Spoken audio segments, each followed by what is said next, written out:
Icyubahiro Padiri Mukuru uhagarariye uburezi gatolika muri diyoseze ya Cyangugu,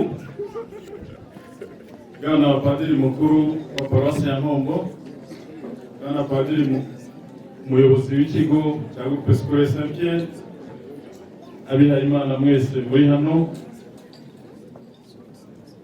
banyakubahwa abayobozi b'inzego z'ibanze, abanyamabanga nshingwabikorwa b'imirenge muri hano,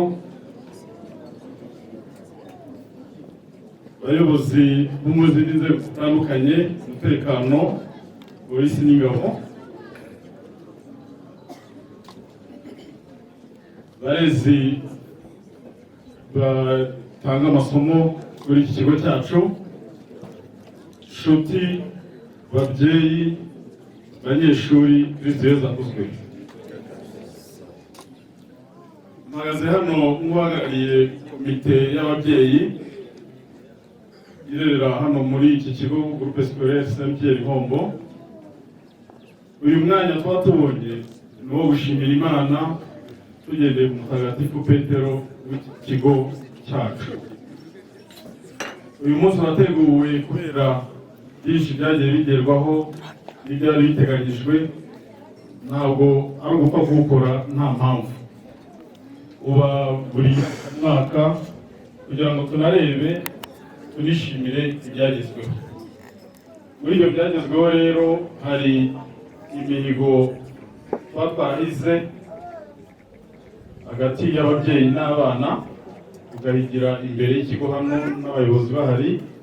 Ni umwanya nawo wo kwishimira ko twayigezeho muzi impera z'umwaka. Tukishimira ibyo twari twarahize ko 95% byagezweho. N'ibitaragezweho neza nizera ko arimo bya bindi byo kwishyura minerivare cyane cyane ku babyeyi, ariko nkeka ko nabo abana bazafunga ibintu byose byatunganye. Ikindi dusaba rero naho ni ababyeyi mbe bitegura abana kuwa mbere, ngira ngo tariki 8 z'ukwezi kwa 7 mwitegura abana bazaba baje mu biruhuko, muri mubategurira ibyo kurya ibyo kunywa kuko bazaza bazanye amanota meza ashimishije. Dusaba ni abana bari mu mwaka wa 6 n'umwaka wa 3 bazakora ibizamini. Igihe basigaje ntabwo ari cyo gukina, basubire mu masomo. Ikiza kirimo nuko gahunda yarangiye kera, nabo bari mu bizamini, noneho bitegura ikizamini cya leta. Icyo dushaka hano nk'uko bisanzwe ni intsinzi 100%, kandi tuzi ko je uko abarezi bacu tubafite babitayeho n'ubakibitaho byose bizagenda neza, ari diplome twazibona, n'abari bari mu cyiciro cy'umwaka wa 3 n'abakazabona amanota ashimishije. Ibi byose rero kugira ngo tubigereho biterwa n'uburyo tubyifatamo, ari abaterankunga b'ikigo, ari abize hano mwabonye mbere mwiriya myaka kuko umuyobozi w'ikigo cyakoresheje nka bivuze, bose nibo bagenda batera imbaraga kugira ngo ibi byose tubigereho.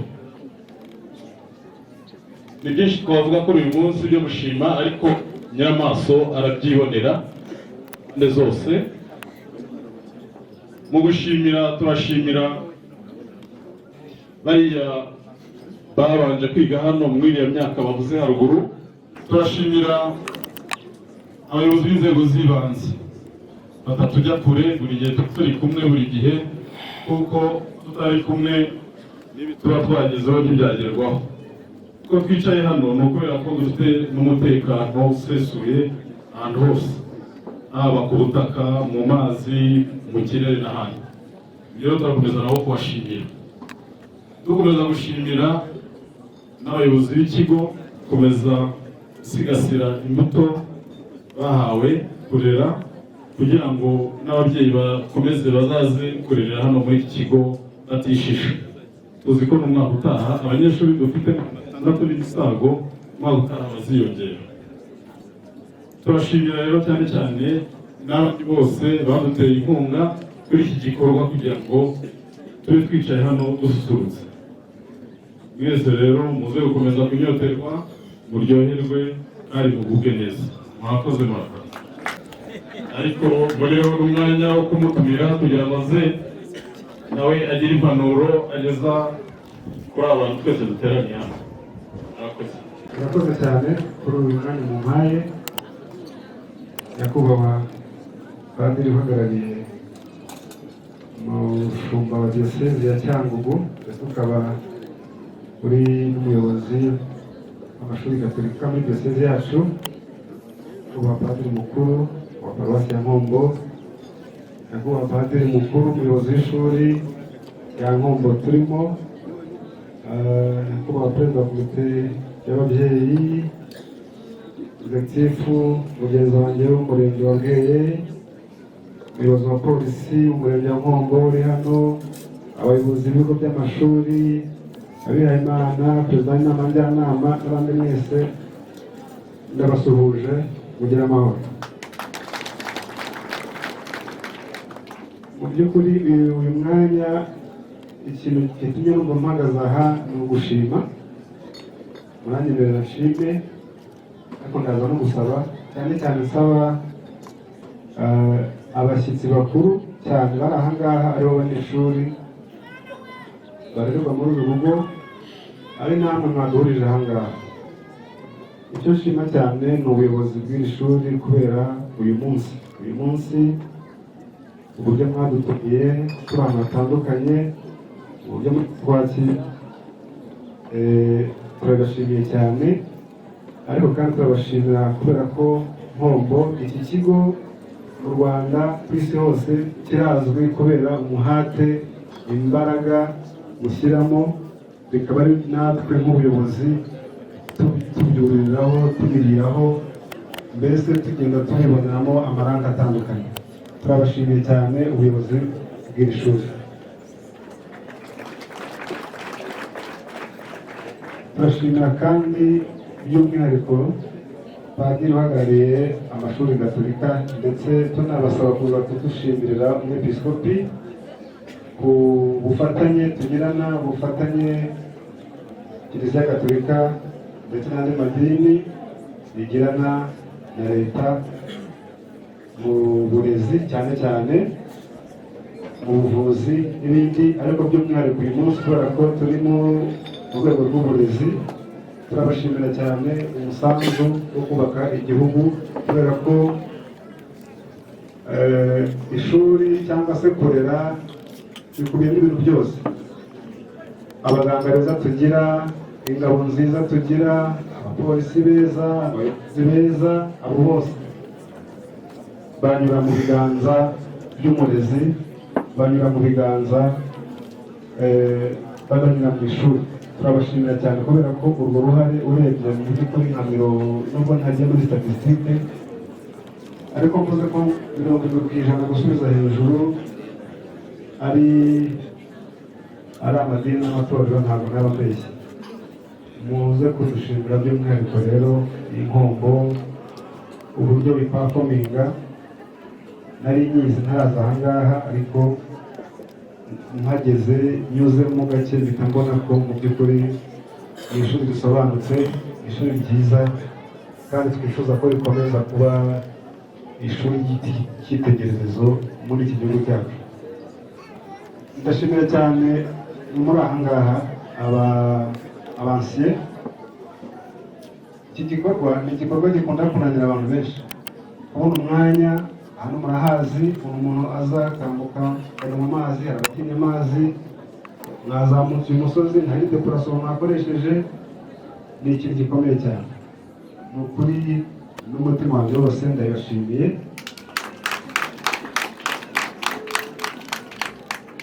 Kubera ko mutweretse ko iri shuri atari uyu munsi, ahubwo na kera uko turibona uyu munsi ariko ryahoze, mukanatwereka ko itafari ryanyu rikomeza kugenda rikagaba amashami. Itafari mwashyizeho natwe twese no kujya twongeraho. Nanasaba abandi bose mu izindi poromosiyo, abari aha ngaha, kugaruka ugashima ni ikintu cyiza cyane, ni ikintu gitera imbaraga, cyane cyane barumuna bacu. Iyo ugiye ukagira amahirwe ugatera imbere, ariko ntiwibuke isoko. ngira ngo burya ushobora kuba naho ujya utari kuhametiriza neza, ariko iyo wamenya aho waturutse bituma umenya neza n'imbere aho ushaka kugana. Ni igikorwa cyiza rero, bose muze kudushimira, n'abandi nzi ko muhagarariye benshi mu buyobozi bw'umurenge, ubuyobozi bw'akarere, turabashimiye cyane.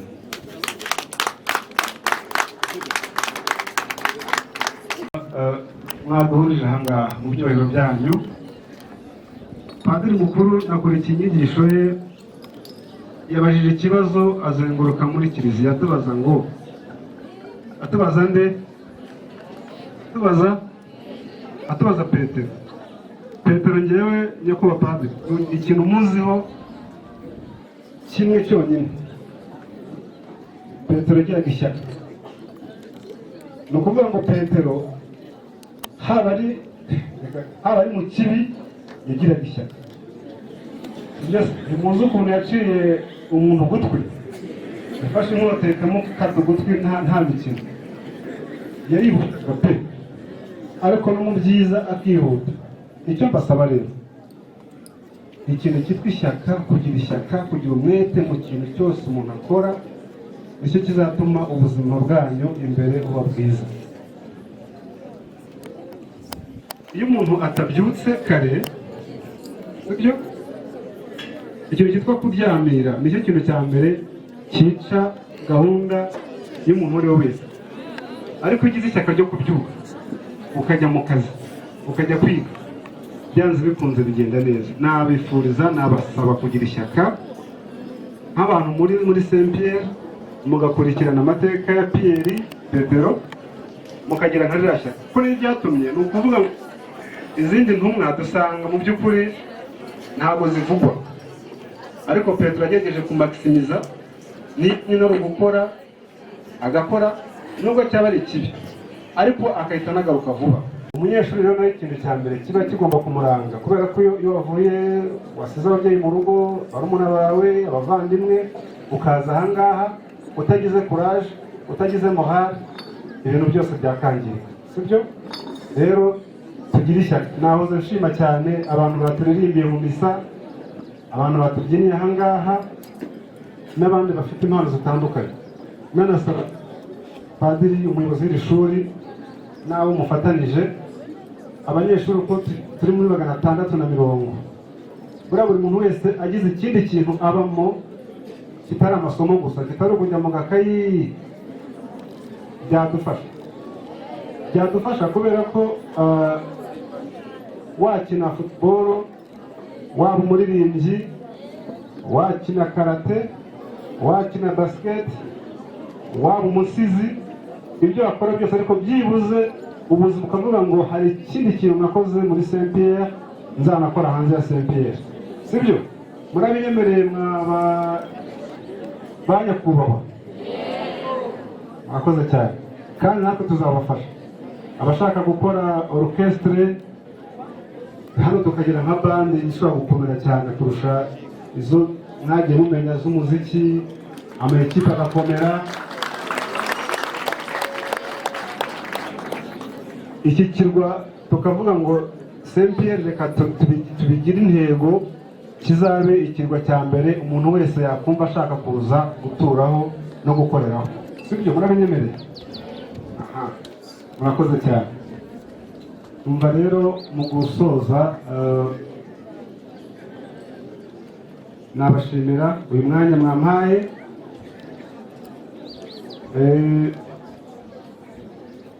Ariko kandi nibagiwe gatoya, ndi kuvuga ishyaka, sibyo? Ejo twari mu gikorwa gikomeye hano akarere ka Rusizi. Uyu munsi gafite ibigwi bikomeye kubera umunsi w'ejo, ariko by'umwihariko kubera Nkombo.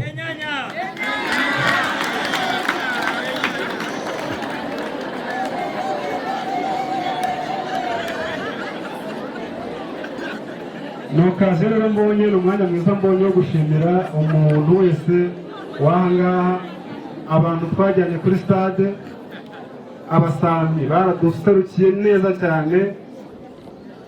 Ururimi rwacu umukuru w'igihugu yavuze ko ashaka kurwiga, ndetse akigera n'ahari arabanza ararwiga ku buryo yadusuje mu rurimi rwacu, byo nawe ashyiraho morale mu rurimi rwacu. Nkombo dufite udushya twinshi, Nkombo dufite ibintu byinshi byatuma abantu bakunda kuyizamo.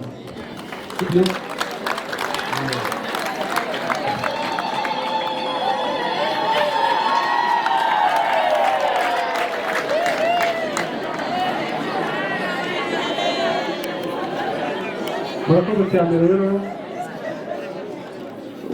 akanongera nsoze nanabibutsa igikorwa dufite gikomeye cyane muri iki gihugu cyacu. Tariki 15 hari abanyeshuri bafite imyaka 18, ndabyizeye neza. Urubyiruko ikintu cya mbere bajya bakunda kutunenga ni uko dukunda gusobanya, sibyo? Twizere ko umuntu wese uzajya gutora urubyiruko ntawe uzakora impfabusa, sibyo? Ugende ubure umuntu utora kugira ngo igihugu cyacu kiyoborwe neza. Ntabwo byaba ari byo. Tuzitabira amatora, tuzashishikariza ababyeyi bacu, abavandimwe bacu, aho tuzagera. Igikorwa cy'amatora ni igikorwa cyiza. Kwishyiraho ubuyobozi bituma natwe ubwacu tubufasha, kubera ko ubuyobozi utagizemo uruhare mu kujyaho burakora bukikorana, ariko iyo wagize uruhare mu ko bujyaho umenya uko uzabufasha nawe mu kuzuza inshingano, sibyo? Murakoze cyane rero, Imana iduhane umugisha. Murakoze cyane. Yesu akoze. Nyakubahwa Padiri Mukuru, Padiri Diregiteri, Gitifu, Abasaruti mwese bihaye Imana, ababyeyi, abanyeshuri, abansiye, tugire uwo mutagatifu. Uyu munsi dushimira Imana. None se idatora Petero uwo mutagatifu twaba turi hehe? Turiho amashyira impundu.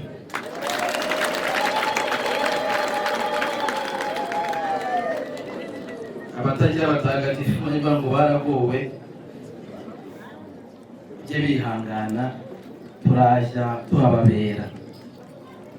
Dushima Imana ko uyu munsi washobotse bikagenda neza. Uyu munsi twanashimira Kiliziya Gatolika yashinze iri shuri binyuze ku bariho icyo gihe, harimo Padiri Modeste bavugaga Nyagasani yahamagaye atangiza iri shuri.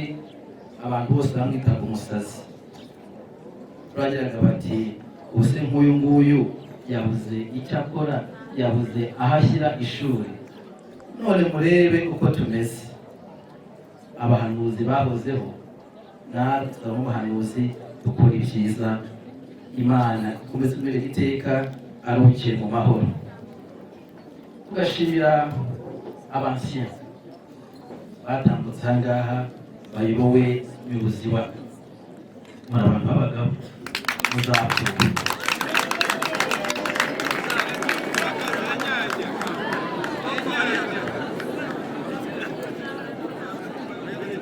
Kugira ngo namwe muri hano uyu munsi mujye musubiza amaso inyuma, mutazaba umukobwa wagashize uryama aheneye iwabo. Shimire uyu munsi ubuyobozi bwa Saint Paul, Padiri Sirasi wa Saint Pierre. Impamvu de Saint Paul nuko nayibayemo imyaka myinshi cyane. Saint Pierre wa Padiri Sirasi n'abafatanya umurimo bakora aha ngaha, aribo nabo basimbuye. Ni ukuri pe, barakora cyane, baritanga, baravunika kugira ngo birusheho kugenda neza. Abashimira mwese uko mwateguye uyu munsi, ntabwo igitambo cy'Ukaristiya cyari kimeze neza, muririmba neza, mwishimye, mubyina neza, bitari amahoro. Ndashimira abasezeranye mu miryango itandukanye. Ntimukajye ubwoba. Hari umuntu asezerana bati ntashobora. Kristo duhamagara niwe udushoboza. Tera gatanu kamwe izindi araziterera. Sakramentu kugira gukomezwa. Nashimira ababateguye. Niba byoroshye ko mwahuye gikomeye cyane aho guhuza ivanjiri na siyansi. Yishimira ko muba musenga mugasezerana uwo masakramentu kandi n'amasomo akagumya kujya mbere mwiha amashyira impundu.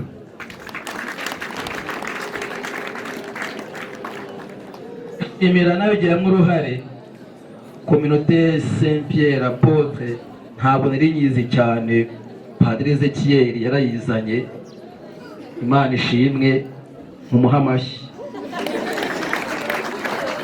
ndetse n'abaje bayikuriye Imana y'umugisha yubire nziza. Badutumiye i Kabgayi, ngira ngo keretse niba hari ibindi bisaba, niba nta bindi arumva twaharaye twagezeyo, n'abandi benshi bazabayoboka. Nshimira ababyeyi bano barerera ahangaha. Mu bigo byose iyo turebye amaraporo yaho usanga bari hejuru, ari abambere, ku buryo batera inkunga ishoboka kugira ngo abana bige neza. Ngira ngo nta bandi babarusha, yewe n'abatari ni 0.0000% rimwe. N'impundu nyinshi cyane.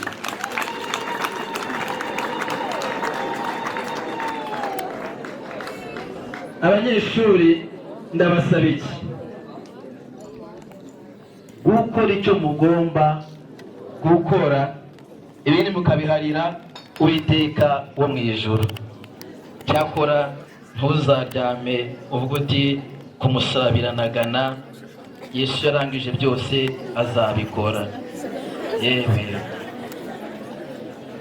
mujye mwishimira guhesha ishema aho muri. Reka babwiye fumira yo gutsinda, murayizi ningiye kwiga guteranya gusenga kugabanya ubwoba bingana gutsinda. Ndaba mwese mwiga imibare. Kwiga guteranya gusenga kugabanya ubwoba bingana gutsinda.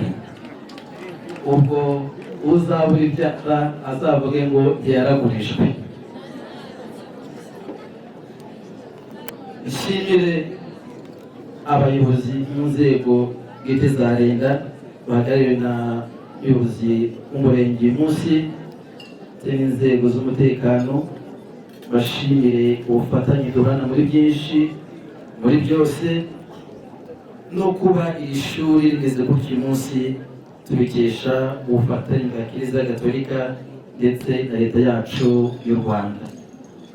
Imana ibahe umugisha, Imana ibarinde, kandi twese duhanire kunoza iby'isi no mu ijuru.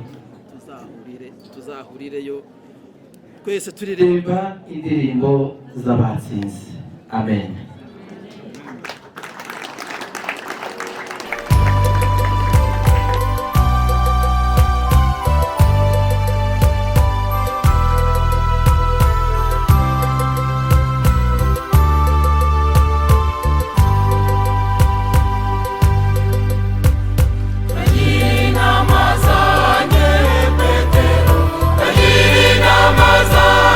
Petero we, nagiri namaza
ameze neza, yageze ahangaha kwiyaranja ku buryo mudu iba nziza.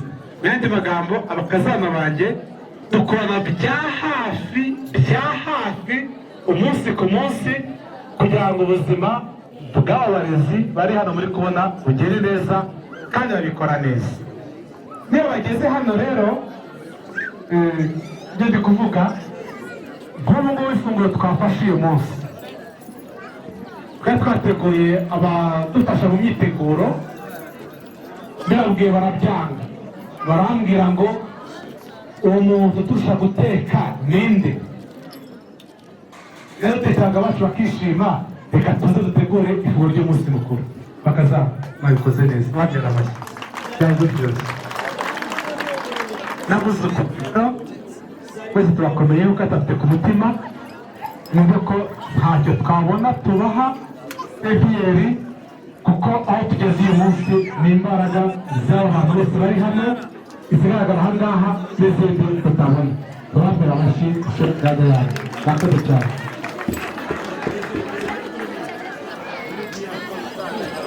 Ariko ntimuze kuncika, ndagira ngo tuze kuvugana mu mwanya gatoya, ntimuze kuncika. Yego. Fata ka foto ka.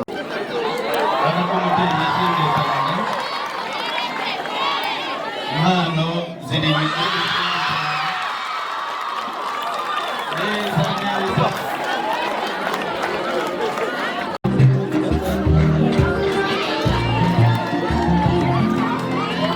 murakoze cyane ku mwanya w'ijambo duhaye.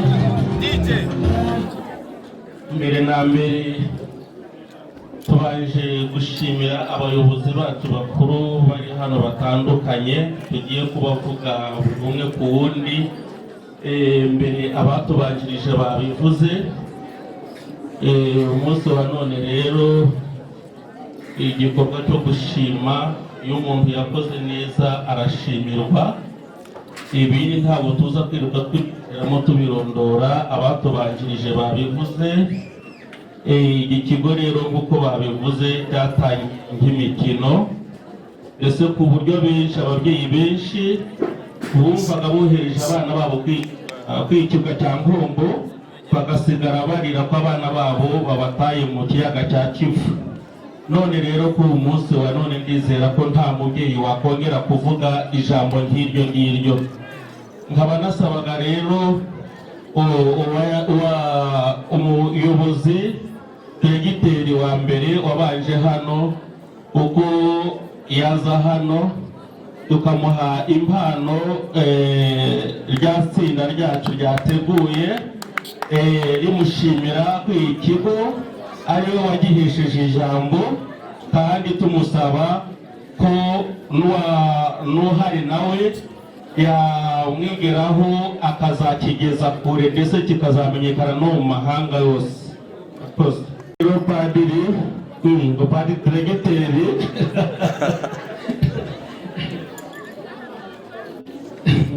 ya gurupe yacu murayizi ya hariya, yaguteguriye impano yo ku munsi wa none yo gushimira ku ikigo. Hari aho wakikuye, hari n'aho wakigejeje. Murakoze.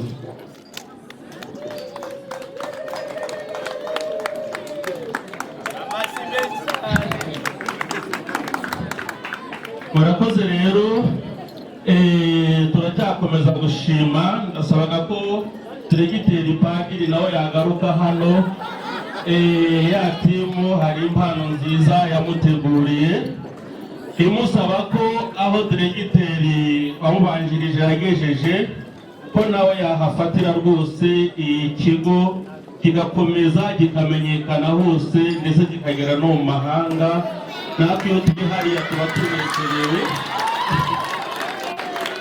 iyo turi kumva ko ari mwe bayobozi b'abana bacu tuba twumva tunezerewe.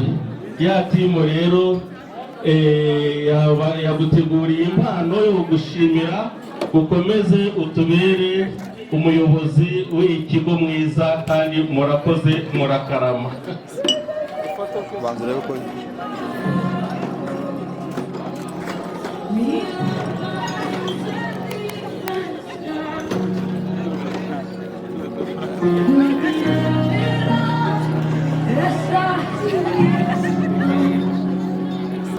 mutureba twaturutse muri JS Muganza Vertibo Conseil, turabarimu twakoranye na padiri ari diregiteri wacu, atubera umuyobozi, atubera padiri. Aho aziye hano ku Nkombo ntabwo twamwibagiwe, nawe ntabwo yatwibagiwe. Niyo mpamvu twaje hano, tuza kubera ko umubano wakomeje, uretse kutubera umuyobozi mwiza, yakomeje no kubana n'umuyobozi wamusimbuye, ari narwo rwego twajemo. Yadutumye rero aratubwira ati rwose ukomeze mugubwe neza, umubano ukomeze usugire, kandi rwose umugisha ukomeze mudusabire, ukomeze mubane, ukomeze musabirane, kandi ibihe byose mujye mutumirana turajya tuzi. Yaduhaye rero ubutumwa tubashyikirize, ukomeze mugire umunsi mwiza. Mu rugo gushimira umubyeyi Padiri Silas. Reka Mida nawe wari wacikanwe kubera inshingano atera intambwe yegera inyuma mu manota umwe ashimire. Masera wacu tubana hano ku ishuri, akaba ari magaziniye rwose, yakegera imbere tukamuha ino mpano.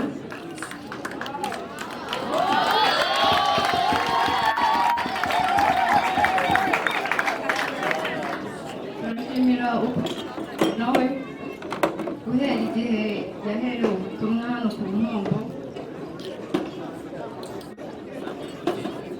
twabanye nawe ndetse akomeje kubana natwe neza, atwitaho nk'umubyeyi, ni nk'aho ari shangazi nk'uko abantu bose babizi mu kigo cyacu. Atwitaho ntabwo ari twe twe gusa twashatse kumushimira tubikuye ku mutima we. Burya ibyo guha umwana izina ubanza kureba kure, ndamwita izina rizasobanura iki, kubera iyihe mpamvu.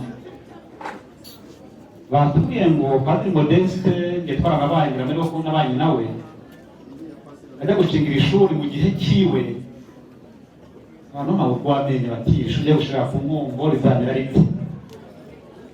Hejuru y'ibyo agita Mutagatifu Petero. Burya hari amazina abaremereye dufite n'abana bacu. Ujya gushaka mu paruwasi ku isi yitwa Mutagatifu Petero ni ingerere cyane, n'amaseminari yewe yitwa Petero ni make cyane. Burya ni kiliziya gusa imwe nkuru y'i Roma bazirika Mutagatifu Petero yitwa iryo zina, abandi bose n'izina batinya. Kubera iki?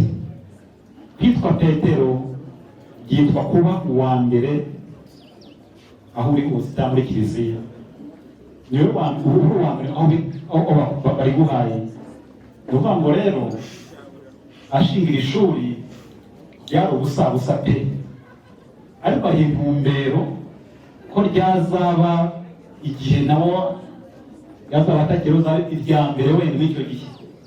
Ni ngo rero burya icyifuzo cyiza ntabwo gipfa, icyifuzo cyiza ntabwo gipfa. Icyo yifuzaga uwo munsi avuga ngo ishuri ry'ubusabusa ngitirire Petero, nubwo atari ahangaha kano kanya, ariko nzi ko ahari imugera kuri bya shuri yavuga ngo ni ubusabusa bya intumbero ya Petero byo kwigiraho. Muze mu kirere uyu munsi dufite umukoro twebanga ukomeye cyane. Batwitiriye Petero uwa mbere muri kiliziya, turi abantu bari nakwita ngo ubusabusa. Nk'uko mwabikoze iyo ntego mukayikomeza imyaka igenda itambuka, mugaca itafari ku yindi abandi bari tweretse, natwe umunsi wahari uyu munsi nanjye ndimo ndetse bizashimisha imyaka itambutse iri imbere tuko dutangana n'ure kuvuga ngo twanyuze ahangaha kwa Mutagatifu Petero, dore ibyo twahavomye tugarutse gushima. Dusabye ko mu gatandatu dushyiramo imbaraga, kandi kuko rwose nibyo tubasabye imbwa y'isengesho, muduheke rwose isengesho kugira ngo ubuzima butanga uyu nguyu n'izakurikiraho tuzahita rwose natwe umucyo. Ndasoza nshimira urugo, abayobozi, abarezi, abakazana, inshuti zarwo, ababyeyi, abanyeshuri, abahize bose. Uyu munsi wari mwiza kandi nuko mwese mwabigizemo uruhare. Mwese rwose mwakoze cyane, Imana ibahe umugisha. Ndakuramutsa Mariya.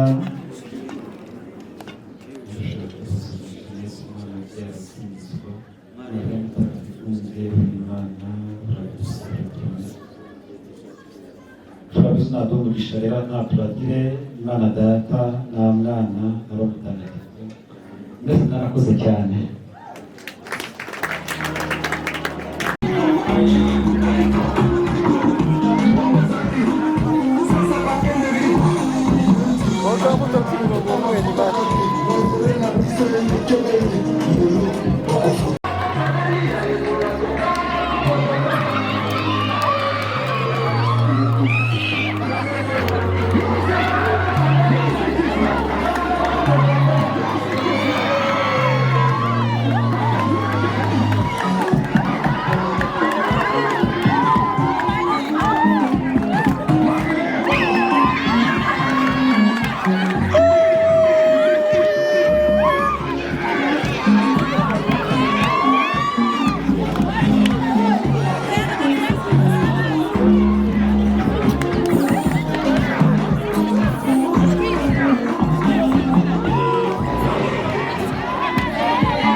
Gracias.